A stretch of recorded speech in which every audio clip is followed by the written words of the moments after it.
ನಾವು ಡಿಜಿಗೂ ಕೂಡ ಕಂಪ್ಲೇಂಟ್ ಕೊಡ್ತೇವೆ, ಹೋಮ್ ಮಿನಿಸ್ಟರ್ಗೂ ಕೊಡ್ತೇವೆ, ಮುಖ್ಯಮಂತ್ರಿಗಳಿಗೂ ಕೊಡ್ತೇವೆ, ಕೇಂದ್ರದ ಹೋಮ್ ಮಿನಿಸ್ಟರ್ಗೂ ಕೂಡ ಕಳಿಸ್ಕೊಡ್ತೇವೆ. ಈ ಚಟುವಟಿಕೆಗಳನ್ನ ಅವರು ನೋಡ್ಲಿ. ಹೀಗಾಗಿ ನೀವು ಏನು ಬೇಕಾದ್ರೂ ಮಾತಾಡಬಹುದು, ಆದ್ರೆ ನಾವೊಂದು ಕಥೆನೂ ಹೇಳಂಗಿಲ್ಲ, ಗಾದೆ ಮಾತು ಮಾತಾಡಂಗಿಲ್ಲ. ನಾವೆಲ್ಲಿದ್ದೀವಿ? ಪ್ರಜಾಪ್ರಭುತ್ವ ಇದೆಯಾ? 5 ತಾಸುಗಳವರೆಗೆ ನನ್ನ ಕೆಲಸಕ್ಕೆ ಬಿಡದ ನೀವು ನನ್ನನ್ನು ತಡೆದೇ ಹಿಡಿದಿದ್ದೀರಿ. ಮಾನ್ಯ ಮುಖ್ಯಮಂತ್ರಿಗಳು ನಮ್ಮ ಸರ್ಕಾರ ಇದ್ದಾಗ ಅವರು ವಿರೋಧ ಪಕ್ಷದ ನಾಯಕರು ಕೊಡಗುಗೆ ಹೋದ್ರು, ಯಾರೋ ಹುಡುಗ ಒಂದು ಮೊಟ್ಟೆ ಬಿಸಾಕಿದ್ದ, ನಮ್ಮನ್ನು ಎಷ್ಟೊಂದು ಇದು ಮಾತಾಡಿದ್ರು. ಮೂವಿಂಗ್ ಕಾರ್ಗೆ ನಾನು ಡಿಫ್ಯಾಕ್ಟೋ ಚೀಫ್ ಮಿನಿಸ್ಟರ್, ನನಗೆ ಏನು ಗೌರವ ಇಲ್ವಾ? ಪೊಲೀಸ್ನವ್ರು ಏನ್ ಮಾಡ್ತಿದ್ದೀರಿ? ಏನೆಲ್ಲ ಮಾತಾಡಿದ್ರಿ. ಈಗ ನಮಗಾಗಿಲ್ವಾ?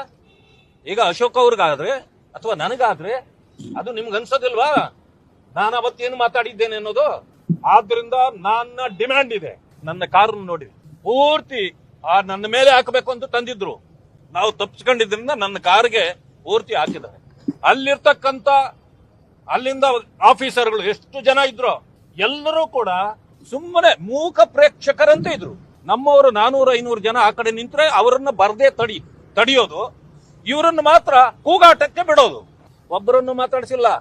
ನಾವು ಕುಪಿತಗೊಂಡು ಕೊನೆಯಲ್ಲಿ ನಾನು ಇಲ್ಲಿಂದ ಹೋಗ್ಲೇಬೇಕು, ನಿಮಗೆ ರಕ್ಷಣೆ ಕೊಡಕ್ಕಾದ್ರೆ ಕೊಡ್ರಿ, ಇಲ್ಲಾಂದ್ರೆ ನಾನು ಹೊರಗಡೆ ಬರ್ತೀನಿ ಅಂತ ಬಂದಾಗ ಆವಾಗ ನಮ್ಮನ್ನ ಇದು ಮಾಡಿ ತಂದು ಬಾರ್ಡರ್ ಇಂದ ಆಚೆಗೆ ಬಿಟ್ರು ಯಾದಗಿರಿಗೆ ಹೋಗ್ಲಿಕ್ಕೆ.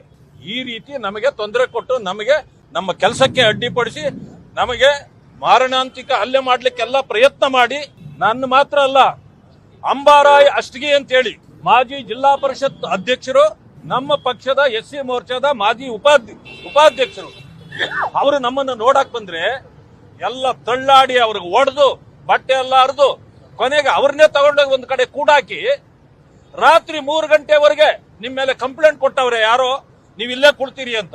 ಒದೆ ತಿಂದವರು ಅವರೇ, ಕಂಪ್ಲೇಂಟ್ ಅವ್ರ ಮೇಲೆ ಕೊಟ್ಟು 3 ಗಂಟೆವರೆಗೂ ಅಲ್ಲಿ ಕೂಡಾಕಿದ್ದಾರೆ. ಹೌದು, ಬರಿತೇವೆ.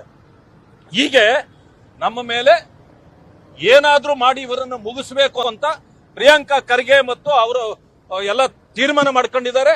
ಯಾಕೆಂದ್ರೆ ನಾನು ಭವಿಷ್ಯ ಅವರ ಸತ್ಯಗಳನ್ನ ಹೊರಗಡೆ ಹಾಕುವ ವಿಚಾರದಲ್ಲಿ ಅವ್ರಿಗೆ ನಾನು ಕಂಟಕವಾಗಿದ್ದೇನೆ ಅಂತ ಅವರಿಗೆ ಅನಿಸಿರಬಹುದು. ಆದ್ರಿಂದ ತಕ್ಷಣ ಮಾನ್ಯ ಮುಖ್ಯಮಂತ್ರಿಗಳು ಅವರನ್ನ ಕ್ಯಾಬಿನೆಟ್ ಇಂದ ಹೊರಗಡೆಗೆ ಹಾಕ್ಬೇಕು. ಕಾನೂನು ಸುವ್ಯವಸ್ಥೆ ಸಂಪೂರ್ಣವಾಗಿ ಹದಗೆಟ್ಟಿದೆ ಅಂತ ಹೇಳಿ ವರ್ಷಗಳಿಂದ ಹೇಳ್ತಾ ಇದ್ದೀವಿ ನಾವು.